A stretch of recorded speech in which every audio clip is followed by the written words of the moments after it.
Em nome do Pai, do Filho e do Espírito Santo. Amém. Amado irmão, amada irmã, é com muita alegria que nós estamos aqui para juntos estudar e meditar o Evangelho que a nossa igreja nos propõe para esta segunda-feira da 18ª semana do Tempo Comum. Eu sei que eu já falei no vídeo da primeira leitura, mas eu preciso voltar a evidenciar. Agora aqui no canal, para você que se tornar membro do canal, basta clicar aqui em ser membro, né? E escolher a parte discipulado. Você vai ter acesso a vídeos que eu gravei em um estudo dirigido que eu trouxe sobre o Catecismo da Igreja Católica.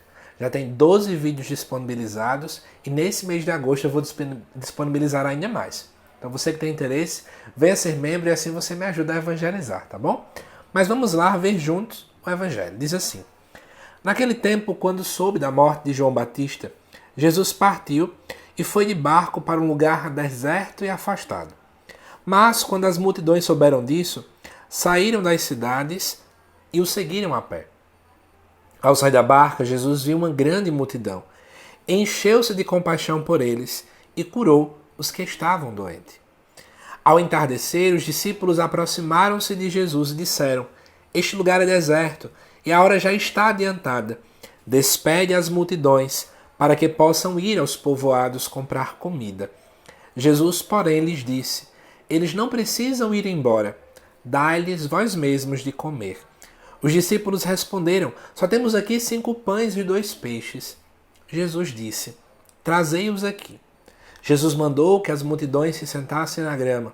Então pegou os 5 pães e os 2 peixes, ergueu os olhos para o céu e pronunciou a bênção.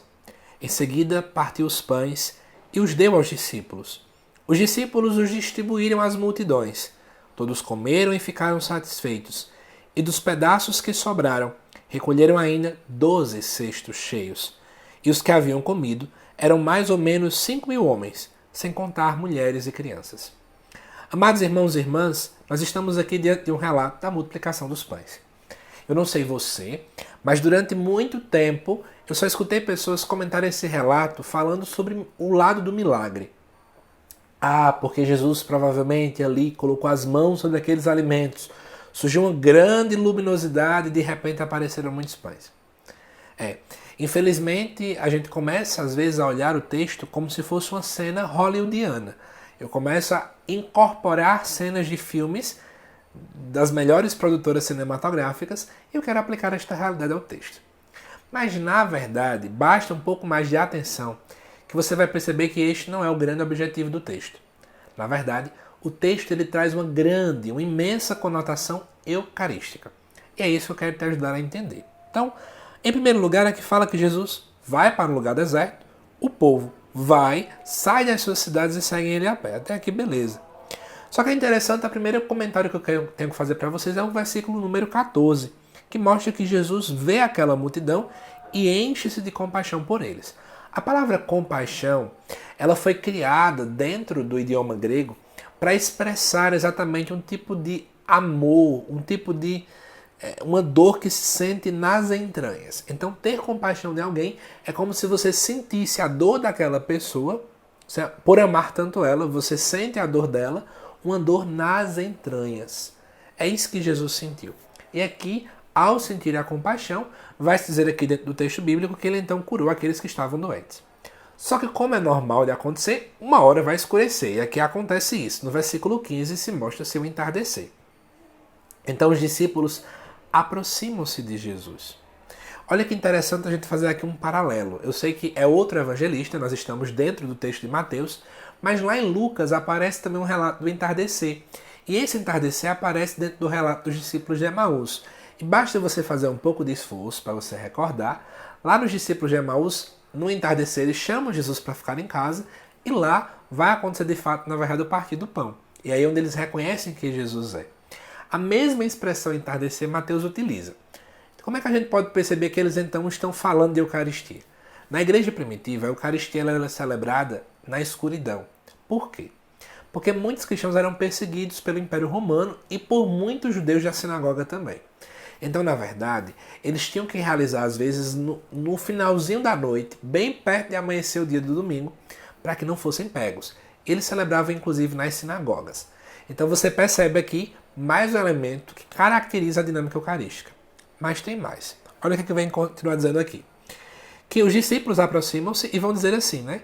O lugar é deserto, a hora já está avançando, né? Manda o povo embora para que a gente possa comprar comida. Olha que atitude egoísta. Eles não pensam na fome do povo. Enquanto Jesus sentiu compaixão daquele povo e sentiu a dor deles, os discípulos estavam nem aí. Eles não estavam preocupados com a dor daquelas pessoas, se elas estavam feridas, se elas estavam com fome. Eles apenas estavam preocupados neles mesmos, na fome que eles tinham.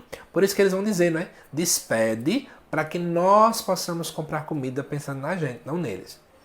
E aí Jesus vai dizer o quê? Eles não precisam ir embora. Dá-lhes vós mesmos de comer. E é claro que aqui entra um grande dilema, porque os discípulos reparam que só tem apenas 5 pães e 2 peixes. E aí começa o grande segredo, né? Eles, ao invés de poderem pensar na graça de Deus, eles apenas pensam nas limitações que eles enxergam dentro deles. É muitas vezes isso que acontece nas nossas pastorais e comunidades. Nós percebemos que temos uma grande missão para realizar, por exemplo, a grande missão que o próprio Papa Francisco convoca a igreja de ser uma igreja em saída. Ele nos convoca para sairmos da nossa realidade, para irmos ao encontro do outro. Mas muitas e muitas vezes o que é que a gente faz? Ah, mas eu não tenho tempo. Ah, mas eu só tenho essa bagagem. Ah, mas eu só tenho isto aqui. Ah, mas eu só tenho isso aqui. E não é assim que a gente tem que fazer. Eu preciso pensar além. E é isso que acaba Jesus fazendo aqui, né? Sobre a questão dos pães e dos peixes, o pão é bem facilmente ser notado como símbolo eucarístico, mas muita gente não sabe do porquê o peixe. A palavra peixe, na linguagem hebraica, é uma palavra mais ou menos assim, ixus, ixis, eu não lembro muito bem. Só que essas iniciais no hebraico são as mesmas iniciais da expressão Jesus Cristo, Salvador dos homens. Então, geralmente, era assim que acontecia naquele tempo. Como o cristianismo, ele infelizmente tinha que ser muito escondido, então era muito costume alguém estar falando com alguém, evangelizando, conversando com alguma pessoa, e ela desenhava uma parte do peixe, né? A parte do rabo até a cabeça. E aí, se a pessoa completasse, ela sabia que aquela pessoa era uma cristã. Era esse o tipo de símbolo utilizado. Então, justamente por causa de, como eu já falei, as iniciais do nome Jesus Cristo Salvador dos homens tem a ver com a palavra peixe. Então, o peixe, o pão, ambiente eucarístico. E é interessante você perceber que algo tão pequeno alimenta a fome de todo mundo. Jesus realiza a bênção, que era algo padrão dentro da ritualidade eucarística daquele momento também. Todos ficam satisfeitos e ainda mais sobra. Que mensagem, então, nós podemos trazer para cá? Primeiro, eu posso fazer uma grande reflexão, claro, eclesiológica. Quantas e quantas vezes nós colocamos empecilhos na missão? Quantas e quantas vezes também nós nos fechamos no egoísmo? Eu esqueço de olhar aquele que sente fome. Eu não experimento a compaixão que o próprio Jesus experimentou. É claro que também podemos refletir sobre o Cristo que sente compaixão de cada um de nós, para fazermos uma leitura um pouco mais intimista desse texto. Um outro ponto que nós também podemos analisar aqui é que a Eucaristia é esse alimento que sacia a fome de todos. São de todos mesmo. Todos ficaram saciados. Não é só um e não é só outro. Mesmo em tão pouca coisa. A Eucaristia é assim. É algo tão simples, mas que sacia toda a nossa fome. Que Deus te abençoe, amado irmão, amada irmã. Espero que você tenha gostado deste vídeo. Se possível, manda para outras pessoas. Eu te aguardo nos próximos vídeos aqui do canal, tá bom? Que Deus te abençoe e até mais.